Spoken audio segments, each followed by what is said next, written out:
काल साक्षात पंढरपूरचे विठुराया माझ्या स्वप्नात आले आणि त्यांनी मला विचारलं, अनूप, पंढरपूरला आत्ता आषाढी एकादशीला एक माऊलीच्या वेशातला मवाली आला होता.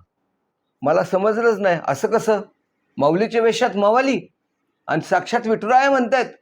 मला हडबडून जाग आली. मग विचार केला, असं कसं झालं.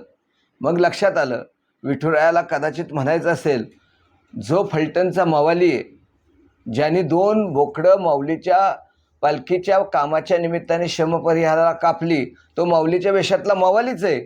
मग विठुरायांना मी परत झोपल्यानंतर उत्तर दिलं, तुम्हाला मूर्खाधिकारी म्हणायचं आहे का. तर विठुराया म्हटले, नाही नाही, मला तो अखिल मोरेबद्दल बोलायचं आहे.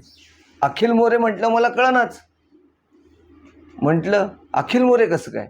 असो, पण विठुरायाला सुद्धा वाईट वाटलेलं आहे 2 बोकडं कापल्याचं, हे त्यातला मतीचा अर्थ आहे. आणि हा सदग्रस्त जाऊन इथं फलटणला 2 बोकडं कापणारा पंढरपूरला जाऊन पालखीला खांदा देतो आणि त्या तिथल्या चंद्रभागेमध्ये स्नान करतो आणि अख्खी चंद्रभागा अपवित्र करून टाकतो.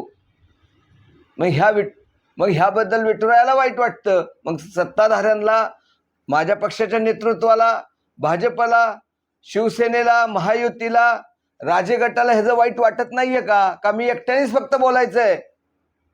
ह्याचंही कुठेतरी भान सर्वांनी करणं गरजेचं आहे.